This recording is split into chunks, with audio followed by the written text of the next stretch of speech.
I go all the time when we talk about efficiency and the ROI in ortho. It's really easy to add ortho, but the question is, are you doing it efficiently and are you getting the maximum production out of it?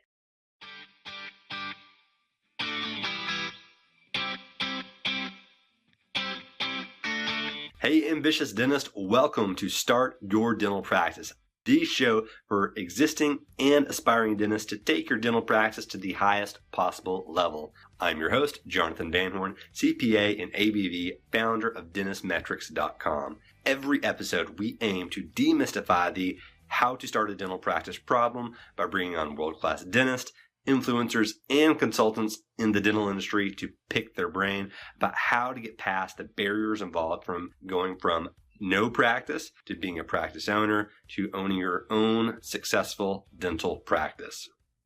Hello, ambitious dentist. Today, I have the pleasure to bring you Dr. Amanda Wilson with StraightSmile Solutions.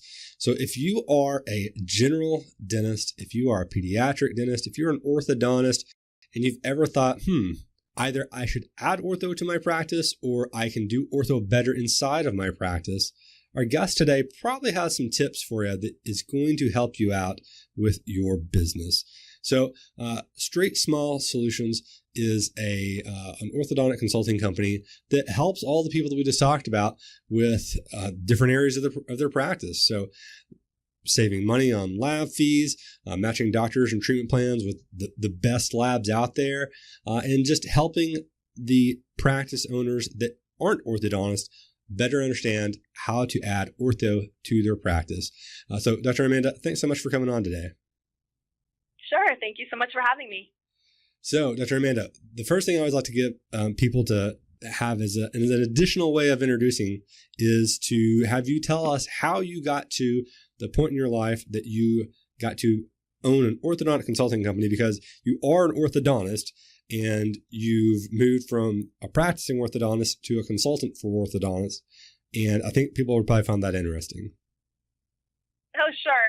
So it's a little bit of a long story, but I'll try to keep it as brief as possible for those who haven't heard my story. And hopefully it will provide some young dentists some inspiration. And sometimes practicing or clinically practicing isn't always the best fit for everyone. So, so the long story made short is, I went to UCSF for dental school. I met my husband there. We sat next to each other because we both had last names that started with W. So it was me in anatomy lab with, last name is Wilson, with Wang, Wong, Yang.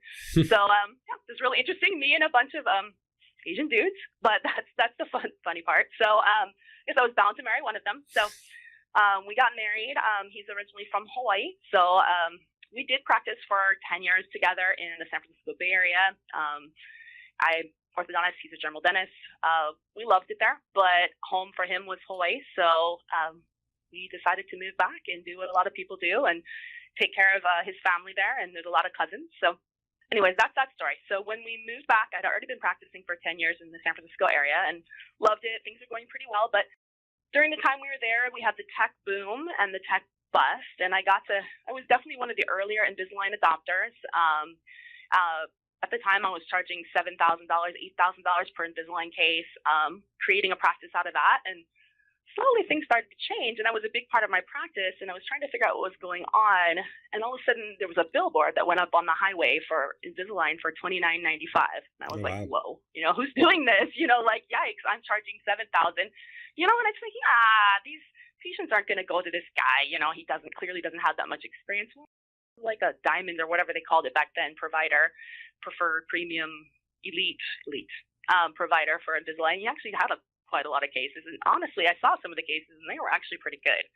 So, at one point I met the guy and I was like, how are you doing this for $3,000? At the time he was getting like major, it's when you actually got a check back, from Misline every quarter or every half year.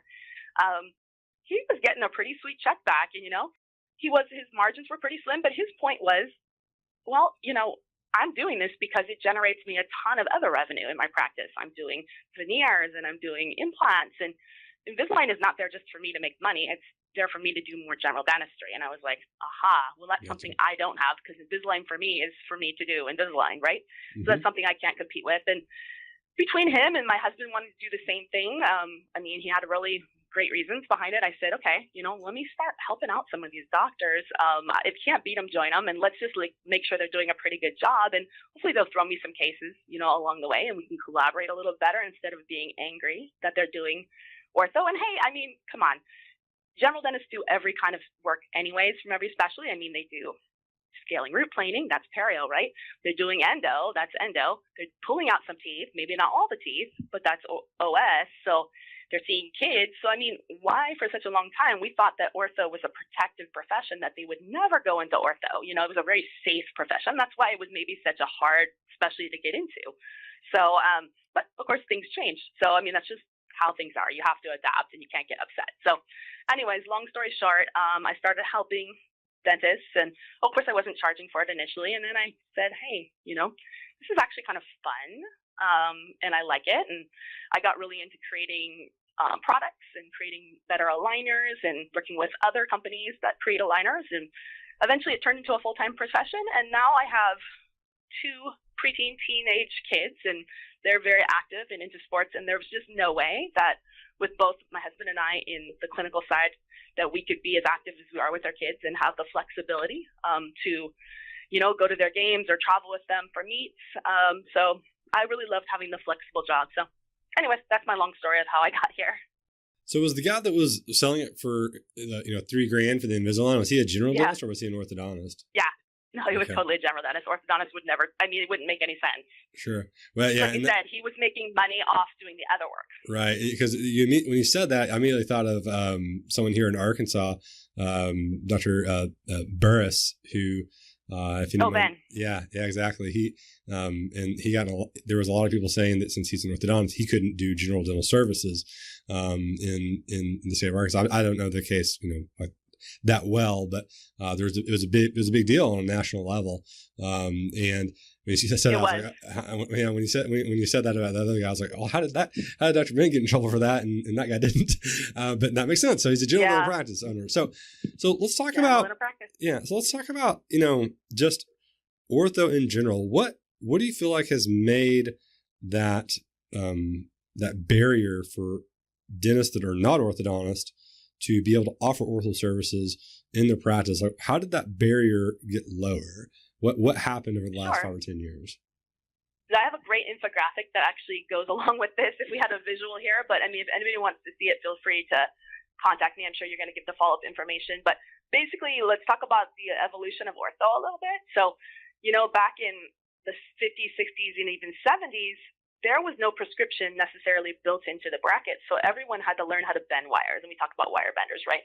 That is the hard part about ortho. And it was very difficult. You had to go to school for years to learn how to bend wires. Well, we still learn this in ortho because just in case there's a one-off and we have to bend wires. But for the most part, everything is built into the brackets. And now bracket placement, as we've learned with 6 Month Smiles, which was the first one that was doing it, and now there's a zillion other options that are lower priced that are out there if you want to do brackets and wires, but you can have them digitally placed, which is done extraordinarily accurately and way better than I can even do it. And you just print a transfer tray from a 3D printer, and this all comes to you like in the mail as a dentist, and you slap it on and lecture it, and it's pretty much idiot proof, assuming you're picking the right case. And general dentists can do braces too, and there's really no special skill set that goes into it. You can learn what you need to know in just a weekend course, and as long as you're picking the right cases, like I said.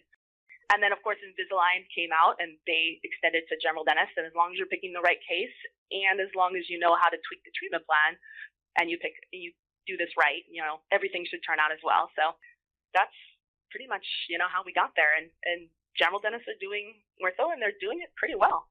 A lot of them. Cool. And so for the dentists that are out there and they're thinking to themselves, is this even worth it to add ortho to our practice? What does it look? What does a typical practice that you see that hasn't had ortho that has added it be able to generate as far as new revenue? Are they able to add a substantial amount of cases?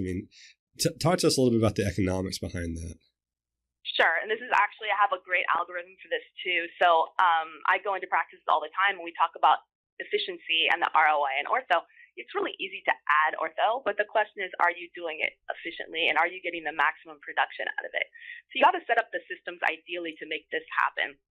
So what it really comes down to is if you set up the systems ideally for a typical ortho patient using the right brackets, using digital bracket placement, or using a scanner and coming up with the best ideal treatment plan for whatever aligner system you're going to use, you really shouldn't have to see these cases more than 4 times. And that's what I call efficient. And that's what most orthodontists I know are doing. So patients coming in, you're either doing a virtual consult. There's tons of virtual consult programs that are out there now. You've got SmileMate, you've got Smile Snap. There's lots of them where they can basically submit their photos online. You can screen the patient. You can go ahead and contract the patient and at least open up that dialogue is what you think they need. Then they're going to go ahead and come in for the start. The same time that's the first appointment. You can finalize the treatment plan. Of course, you're doing the in-person consult. You're doing all the rest of the evaluation, perio screening, cavity clearance screening, oral cancer screening, and you're going to do your start. So your start is going to be either done usually with a scan or impression, and that's first visit. And then delivery is the second visit, so that's visit number 2. That's where you're either going to deliver the braces or deliver the aligners. You're going to do your IPR, bond your attachments for aligners. And hopefully if you're doing braces, you're using self-ligating brackets. That's the most efficient, visit 2. If you're doing things really well for aligners, honestly, you really shouldn't have to see that patient anymore until the end. And I really do believe this is possible. I do this all the time with doctors.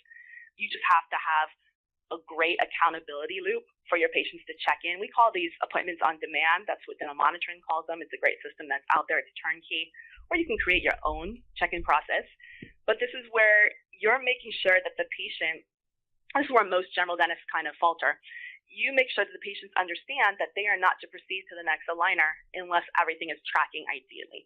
And if you have a good treatment plan and your patient is following the tracking program, aligners work out great. They really do, assuming you picked a great case.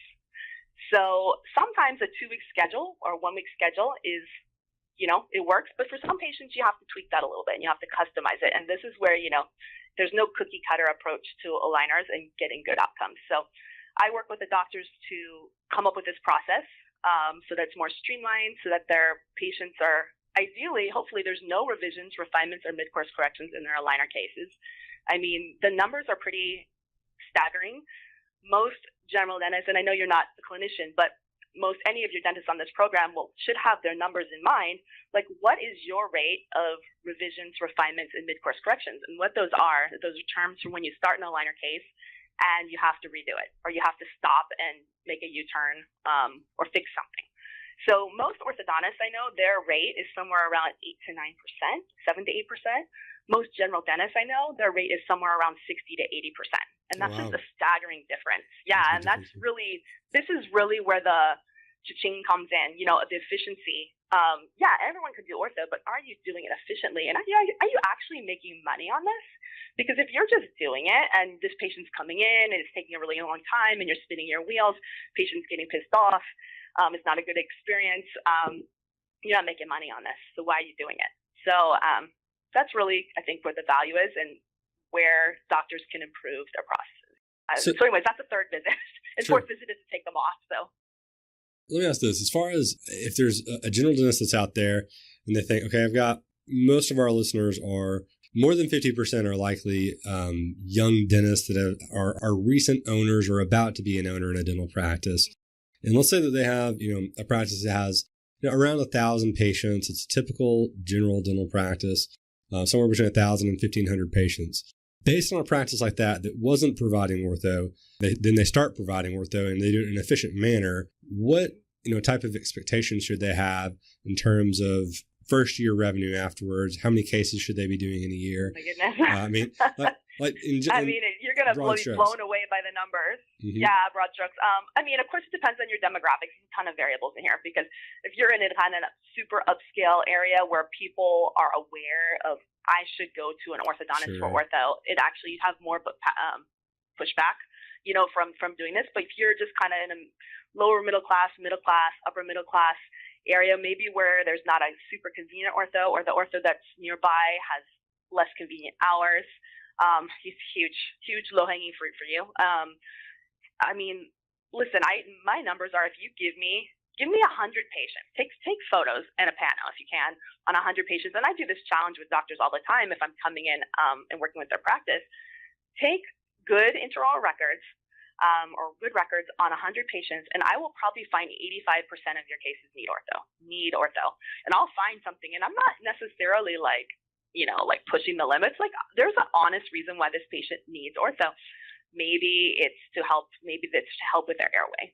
Maybe it's to help balance the bite a little bit to maintain a restoration, so that it's not wearing unevenly. Or maybe they're having abfractions, or maybe they're having some perio because there's crowding. I mean, I have like a graphic, and I can give this to you later if you want to circulate it, but there's 23 different conditions that are related to ortho. And these are just medical and dental conditions that are all directly related to ortho.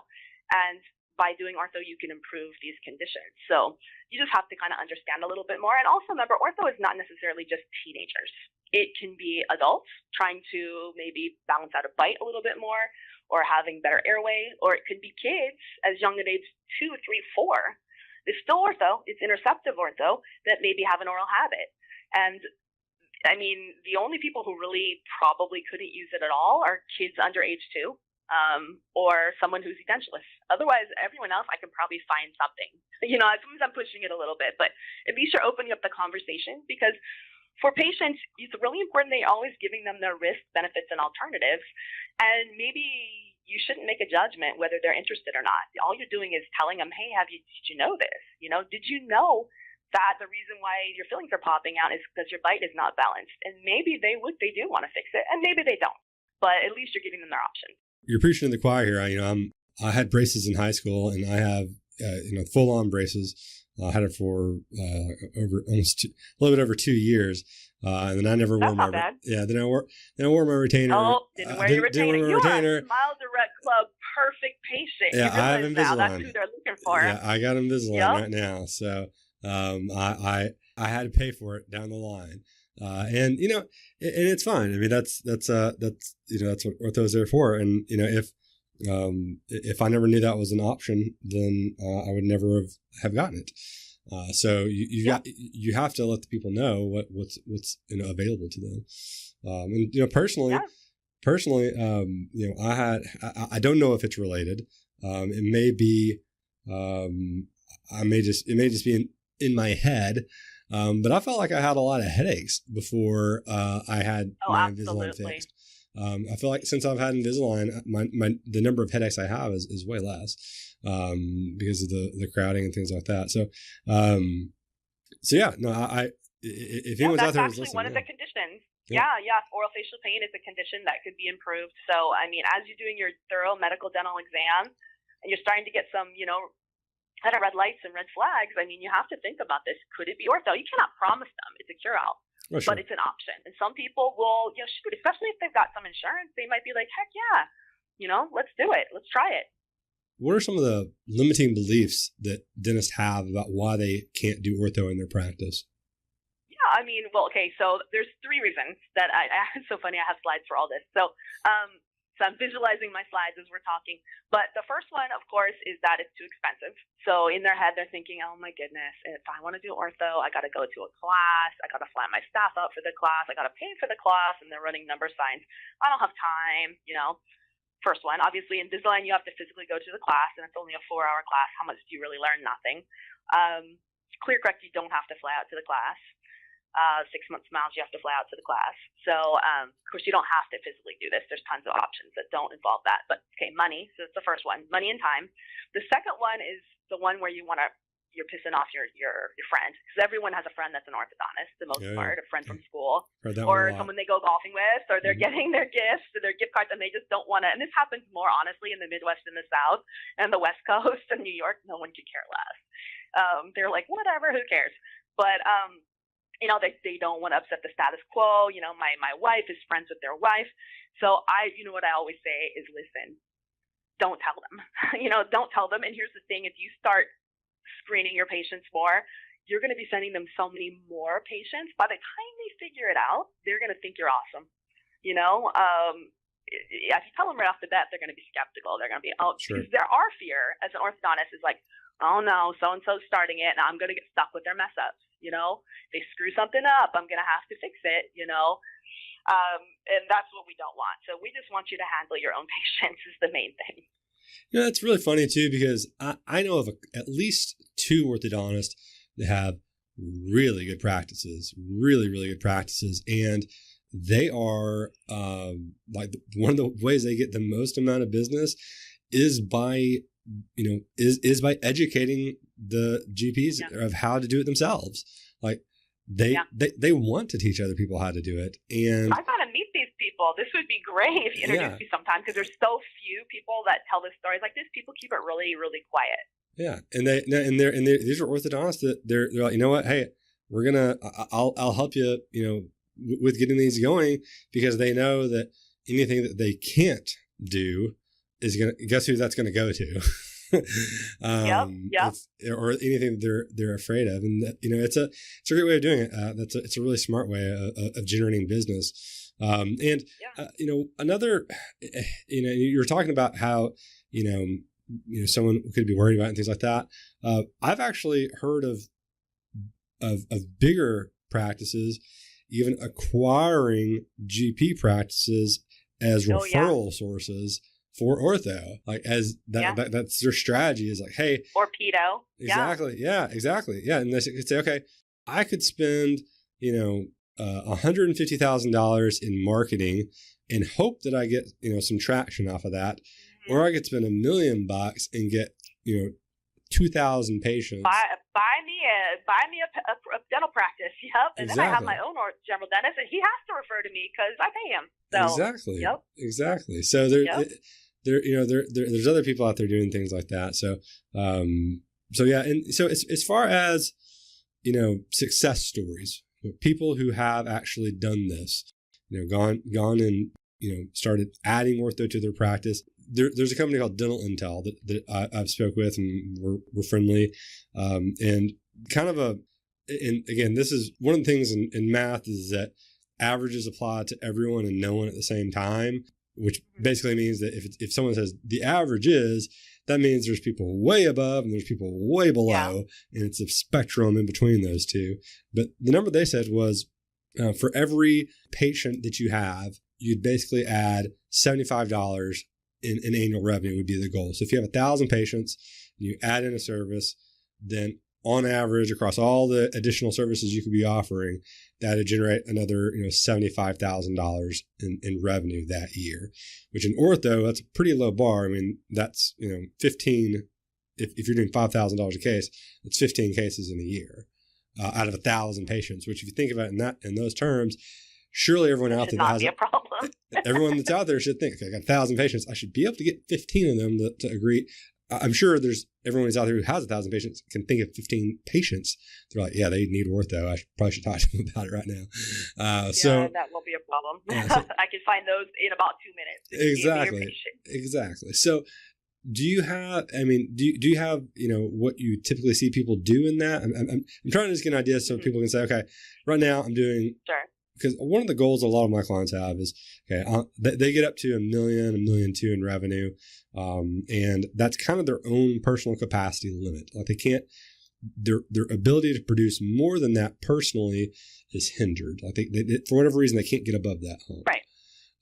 And I'm trying to figure out, ways in which they can, add a bump to that, which with just the business sense of it says you either have to see more patients in the same amount of time or do more revenue per patient.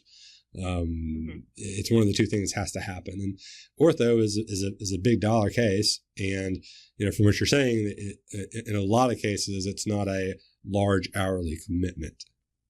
Yeah, if you set it up correctly. Mm-hmm. So, okay, let's put it this way. If someone brings me in, and I don't give away names. I know people would love it if I was like, I work with Dr. X. This is really their choice if they want to disclose that they work with me. And most doctors, I get it. Like, they're afraid to disclose that they work with me because it's going to make it look like that they needed help. From a liability reason, they don't want to disclose that. So that's cool. My marketing team is not too happy about that, but I'm not going to disclose their names. But I'll talk about a few success stories I've had with some doctors that have just taken it and run with it. So this is what they did, and this is my most successful, transformations of practices. So these are doctors that have one or more practices.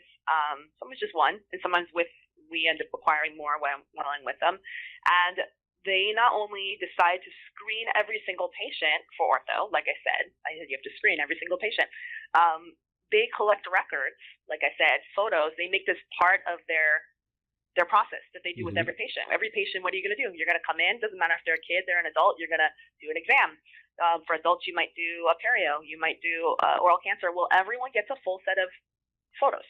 I mean, photos are easy. Anyone can take photos. I don't care if it's your front desk. There's no licensure you need to take photos. Matter of fact, most of your staff probably take 1 million photos a day anyways on Instagram. So all you have to do is set up the systems, have a designated camera, a chip, and I can tell you how to set this up. You take a full set of intraoral photos. It's an 8-panel. It takes about 3 minutes. Anyone can do it, so you can team up. You upload them, into your Open Dental or whatever. At the end of the day, either as a team or the doctor, you review the photos. And a lot of times I'll get with my doctors and I'll review them with them. Or they'll screen them first and then we'll talk about the ones they're not sure about. But we'll look for opportunities together.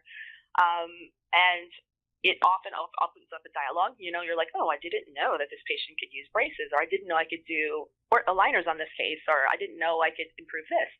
But if you set up for the doctors that are most successful, not only are they doing that, so it's a small change, and your whole team has to be on board, and you're the boss. So if you tell them they have to take photos on every patient, then that's just one more thing that they get to do. But I'm promising that ROI will pay off exponentially over time, because as you start to collect sets of intraoral photos over time, which is non-invasive, and they're coming in for their recall visits, and you're putting them up on the screen, and look, here's your photos from 2019, 2018.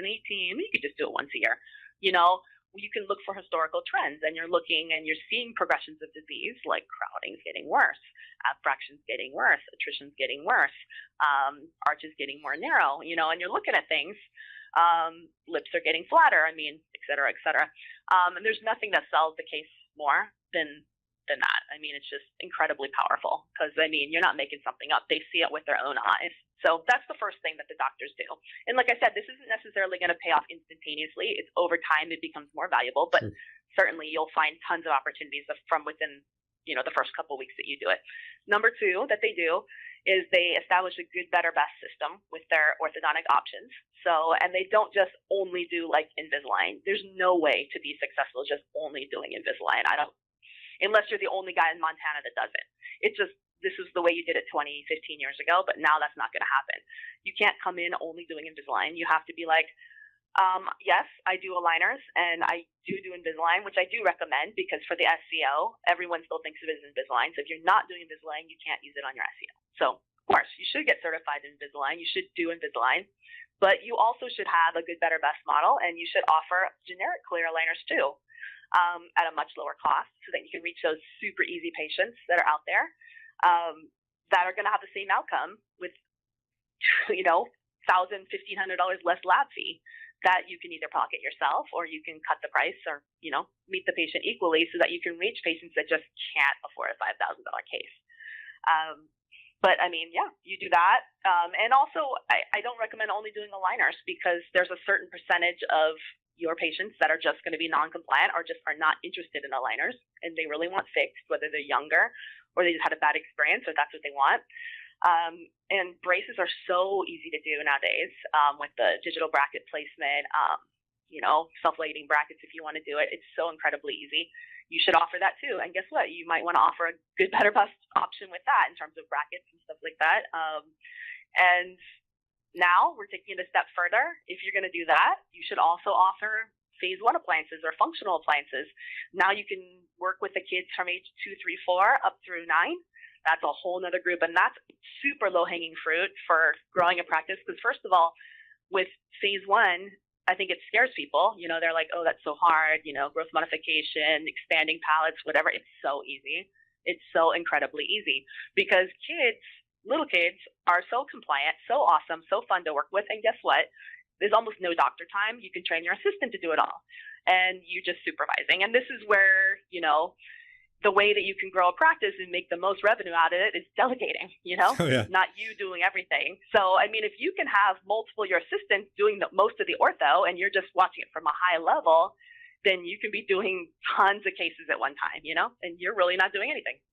And what do you feel like it's easier? Do you feel like it's easier for a pediatric practice or a GP practice to add ortho that didn't have it beforehand?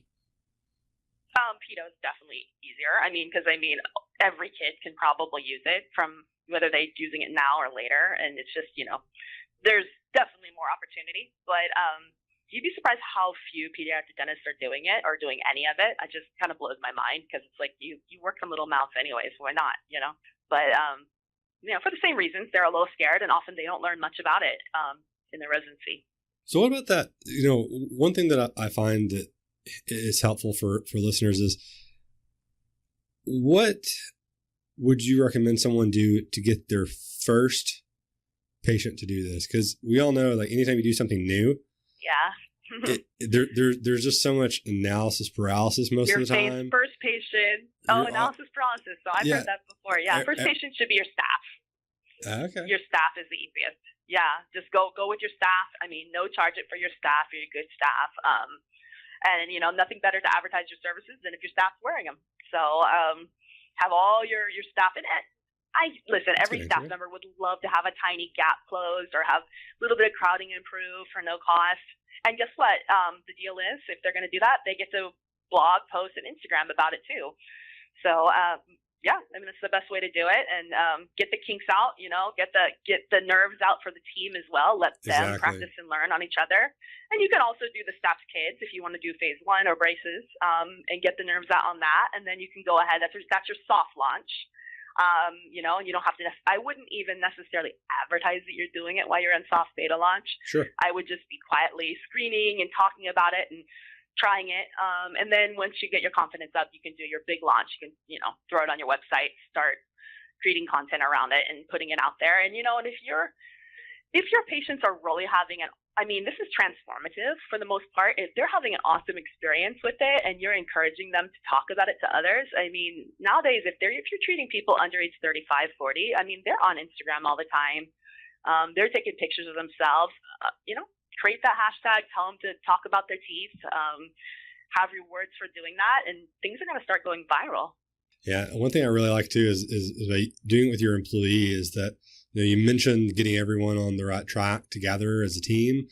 And I don't know of a better way to be able to get the team to see the benefits of what you're doing than to have someone on the team be like, yeah, this is, awesome. I've always wanted this to look better. And now it does. They can, they are a testimonial inside of your ecosystem that can allow you to roll this out much more efficiently. So that's a really good idea. So as far as, the profitability. So we've talked a little bit about revenue. Like you said, there's a good, better, best, options for people out there. So, and for people listening to that, basically what we're saying is that, most people, if you give them options, they're more likely to take an option than if you just give them one choice, yes or no. Right. Then it allows them to have more flexibility, allows you to overcome more obstacles, get them to say yes a little bit easier. At least that's what the sales people all tell us. And when I'm saying sales, I'm talking about psychological studies on sales. The thing that a lot of people want to know though is, okay, that's the sales side, that's revenue. And then I have my time involvement, and then I have to, pay for labs and things like that, and training and all these other things. When do I actually make money out of this thing? So how do people add the revenue and then still get to keep some of that money without spending it all on labs or something like that? Because we all know, even I have heard from clients and friends that say, oh man, Invisalign, $1,800 for a lab fee. It's going up. It's raising up next this summer, even more. It's going to be almost $1,900. Yeah. So, and then they're like, if we do like $3 billion in revenue, it's like $1,750 or whatever, So that's obviously an exaggeration, but it can be expensive, and it's hard to find that margin where you make money too. So how do people go about optimizing that revenue and profit? Sure. Again, the good, better, best model is great because now you can charge a little bit more for your Invisalign to recoup the lab fees. So maybe you're going to charge $5,500 to $6,000 for a case. This is what we used to charge in the olden days. But that will cover your lab fees of your $1,900 plus your your retainers. So, a full Invisalign case is going to be with retention is going to be $2,200. That's your lab fee, so you need to make sure you're making your money back. So that will allow you to charge more. Then you can screen and take the easy cases. Those are applicable, and this is where I work with doctors on finding where that line is. There's a lot of, one of the companies, and I'm not here to plug companies, I'm just going to tell you who I recommend at this moment. I use a lot of two companies. One of them is called Full Contour. The other one is called iRock DDS. And these are aligner design companies. So what you do is you'll just send your STL file. I do strongly recommend, if you're going to get an ortho, that you do get an intraoral scanner.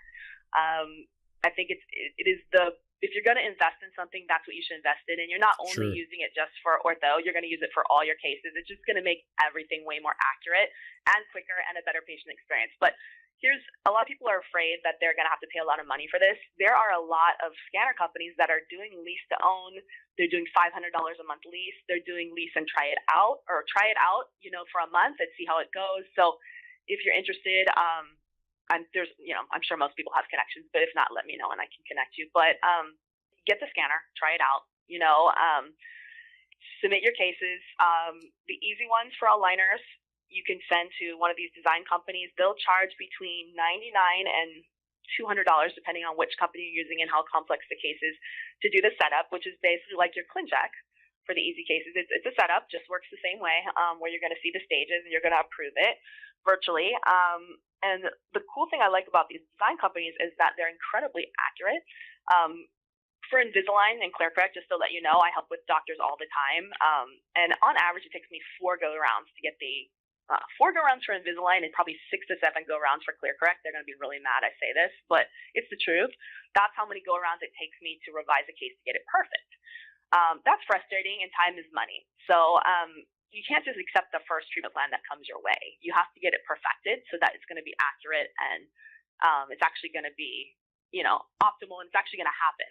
So that's another trick that's in there, and you'll learn to do that over time. But the cool thing about these kind of newer design companies is that for some reason their treatment plans are super accurate. Like, they come back, usually I'd say 80-90% of the time when they come back the first time, and I look at my doctors, I'm like, yeah, that's a really good treatment plan. Like, they did it right. Exactly how I would do it, and that's why they're having so much success, is that they're idealized. But then from there, they're going to go ahead and you could either, if you have your own 3D printer, it's even cheaper. But if you don't worry about it. I wouldn't recommend investing in that because that's a big investment and there's a lot of upkeep. But you can export it to one of like 10, 15 different partner labs that these design companies export to, and the prices are all over the place, and it really depends on what type of thermoplastic material you want, how you want the trim, how you want it packaged, white labeled, and it's all over the place. But I would say it's as low as $12 to $15 per aligner. Wow. For this kind of white labeling of aligners, So it's not coming in a fancy box necessarily. It's just coming in, bags, 1 through 15, 1 through 10, upper and lower. But do the math on how much you're saving. I mean, let's compare apples to apples. Let's say we'll say it's a 15 case. Hopefully I'm doing the math right in my head, because a 15 case with Invisalign would be a full case anyways. So 15, we already said Invisalign with retainers is going to be $2,200. So let's say it is 15 upper and lower. We said that the setup cost is going to be around $100 to $150. Let's see, 15 upper and 15 lower. Now I got to do the math. It's around $650, something like that. Yeah, something like that. So, that's pretty cheap. You're going to have this full case be less than $1,000 with retainers. So that's half. You're saving half. You're saving $1,000 right there, right off the top. So that is a big price difference. So you can either offer that discount to the patient, or you can meet them halfway, but certainly that's more profit in your pocket. Plus, I find that, like I said, these treatment plans are actually more accurate. I don't know whether they're just less volume and they're taking more time with them, but if you're not doing revisions, refinements, and things are actually turning out the first time, that's less times that you have to see the patient. So, in, out, and done, it's all basically profit in your pocket once you go ahead and sell that case. So it's kind of a little tip right there. I feel like the number one objection that patients have, that I've heard from my docs, to big cases is typically money. So if you have a way to make it more affordable, it's okay. We've got, say you're charging $2,500 instead of the $5,000 or $6,000, whatever you're charging before, and you save $1,000 on the lab fees, you can charge them a few $100 a month and let them pay it off over a year. And absolutely, you got to have good financing. Yeah, you get a lot more yeses, to. And I think with aligners, everyone is always I got to collect up front. Because I got to pay the lab fee. Because they get billed for Invisalign up front. Well, sometimes when you're doing this kind of exporting and stuff, you don't always have to get billed up front because they're not necessarily making it all at one time. There's a lot of different options and it's a lot lower. So now you can charge the patient $200 down, which is basically your design cost. Well, listen, if you go to the average patient and you say, hey, you can have Invisalign for $2,000 down, or you can have clear aligners for $200 down, they're going to go, give me the clear aligners for $200 down, Sure. And now you can go into the average market and have, hey, this is how direct-to-consumer is expanding. This is the mistake that we made in the aligner world, requiring these patients to pay $2,000 down because the average American can't put $2,000 down if you ask them to. They just can't, for whatever reason. So by opening this up and offering good, better, best, now you can offer your aligners to the average American, which I think is the whole point. I think I saw something that said something like 85% of Americans, live paycheck to paycheck, or even are more in debt than what they're, with non-secured debt. In other words, not their home mortgage or cars. They're more in debt than 2 or 3 months of their salaries. Being able to add anything in is really hard for a lot of people right now. So anything that you can do to make that easier, it's gonna help out a lot with that. So cool. So as far as the getting, we've talked about who can benefit from adding ortho. We've talked about what type of revenue that could look like. We've talked about how to make more profit out of it. I think the last question that I really have is for those doctors that are out there that are still on the fence and have that limiting belief of, yes, I understand why I should have ortho. I'm not scared of the easy cases. I'm scared of the cases that go bad. What type of solutions do they have to be able to solve issues that come up with that? I mean, is that the time when they say, hey, they back out and say, hey, something's gone wrong here. I'm going to need to refer you to an orthodontist. Do they need to hire somebody like yourself to be able to say, here's what went wrong. Here's how we fix it. How does that person get past this objection? Yeah, and I'll be honest. Even orthodontists have cases that go wrong. Don't get me wrong. We've had the cases where I totally handled this the wrong way because especially with growth and stuff, sometimes we misjudge. But even more so, I have come into plenty GP pedo practices where they've done some oopsies and they've probably taken a lot of cases that they shouldn't have taken, or they're treating them the wrong way. Most of the time, it's because it was a surgical case and they tried to do some type of ortho on it and it didn't work. And I think one of the biggest misconceptions, like I talked about before, is just because you're submitting a case to Invisalign or ClearCorrect and the animation looks like it works out, that doesn't mean that's going to happen. And it takes a lot of experience to be able to say, that's, I call BS on this. This is not going to happen, And so many times I'll be in literally an argument in a nice way with the doctor, and they're like, well, but the ClinCheck said it's possible, so it should be possible. I'm like, no, the ClinCheck is just a video game. Just because it makes it happen doesn't mean it's really going to happen, and that takes experience and knowledge to know when to call BS, and not do it. So, but yeah, we've totally. I've come in and helped doctors many times just clean up and fix and what's the word? Damage control. Trying to make cases turn out, and occasionally you have to refer to ortho and just work on your scripting. So hopefully it's not a liability. But for the most part, we can fix the cases. And most patients are pretty understanding, especially when it has to do with growth, just the scripting on knowing how to handle it. So a lot of times there's doctors where they started a case on a 12, 13, 14-year-old, and they didn't know how to do a ceph or check growth, and this patient just grew a huge jaw, and they didn't know. And orthodontists, we do know. We know to look for certain trends, but we also have built into our terms and conditions and our informed consent that these type of things can happen, and when it happens, this is what we do. So basically, in a nutshell, we can teach the doctors how to undo the damage and how to talk to the patients, and hopefully how to get this patient in a decent type of bite and a decent kind of outcome that the patients are still happy with. But yeah, that's basically, it's either that or you're going to work with your neighborhood orthodontist, but either way. I love it. So, and just to add again to the end of this, I'm a big believer that adding services is a really great way to be able to optimize revenue inside dental practices, to kind of help get, raise that bar of what your total, your personal capacity for production is. A lot of people don't talk about in the dental world how much your clinical abilities and what you can offer your patients, how much that actually influences your revenue in your practice as well as your profit in your practice. It was multiple years ago, I did an analysis on as many clients that would let me of their, their revenue versus their service mixes. And I found the ones that had, very, very profitable practices, they were the dentists that could do the most in production. I mean, I know that's something that sounds fairly fairly intuitive, but not very many people talk about that. They're all, there's always your clinical suite. You gotta expand your clinical suite. Yeah, I mean, if you're referring stuff out, that's less for you. So, for sure. And another thing that we found is not just the referring it out, but just being the person that's there to be able to help the patients more.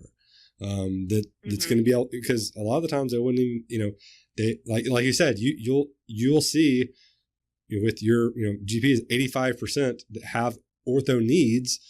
Those people weren't being referred anywhere. Probably they were only being referred if someone said, "Hey, who do you recommend for an orthodontist?" Unless it was pretty dramatic, obviously. So anyway, I'm a big believer in it. I think it's a really smart thing to do if your heart's in it, if your interests are in it. If your heart's not in it, your interests aren't in it, then it's probably not going to be a good idea one way or the other. So profit shouldn't be the only reason that you're thinking about those things. But in terms of the business, discussion, I think it's an important piece of the puzzle. So, Dr. Amanda, I really appreciate you coming on today. It's been a really interesting chat. I feel like we've shared a lot of really cool information. If anyone else has any other questions about what it is that you do and how to get this started in their practice and things like that, where do they need to go? How can they find out more about you, your program, and things like that? Sure. And first of all, I'd like to say off the top that I offer everyone on your podcast a complimentary support session. So that means that you can just go to my website, which is StraightSmileSolutions.com. In the homepage in the top right, there's a button that says schedule a call. Please do schedule a call. I get calls all the time. And, it's just kind of like, we're not going to necessarily be looking at cases. We're just going to be talking about your practice. And but you'll learn a lot from just that conversation, that 20-minute conversation. It's free. There's no obligation. I love to have conversations, and I learn from you too. So it's really the favorite part of my day. So please do schedule those calls. Anyone around the world, I don't care. I get calls from all kinds of countries, and I think the times are pretty convenient. So you'll find it a really convenient scheduling app. Beyond that, we have tons of free services. We have free webinars. If you go to on the homepage, you'll see a button for seminars and webinars.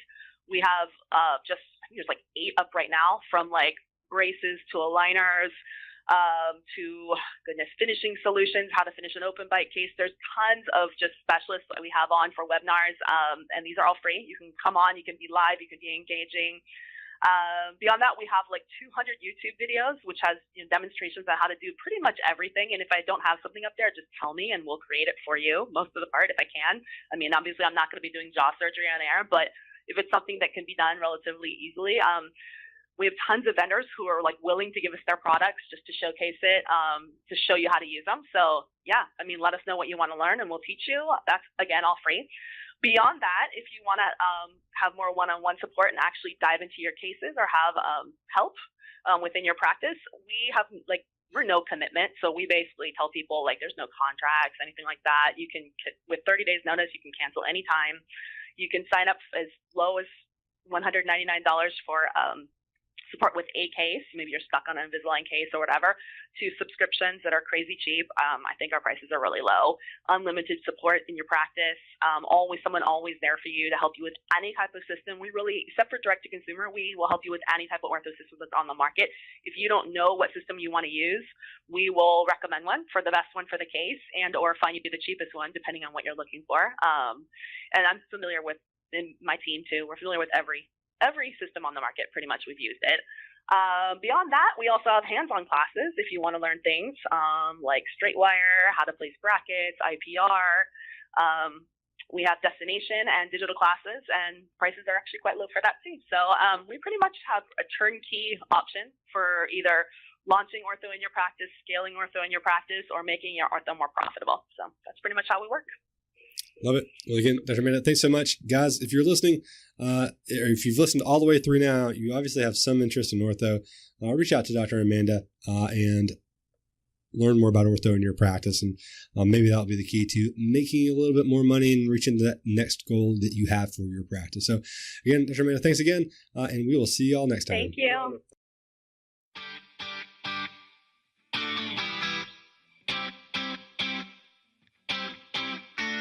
So that's it for today's episode, but that doesn't mean that the learning and implementation have to stop there. I've created a free report called The 15 Numbers That Will Make or Break Your Dental Practice. This report has been downloaded over 1,000 times by dental professionals. So if you want your free copy of this report that's going to outline what the most important numbers are in any dental practice, and it also includes how to look at your numbers, how to set goals, has a whole slew of really important information that is the culmination of all of my experience as a dental CPA, then just go to startyourdentalpractice.com/free gift. That is startyourdentalpractice.com/free gift. And so that's it for today, Ambitious Dentist. Again, I'm Jonathan Van Horn, CPA and ABV.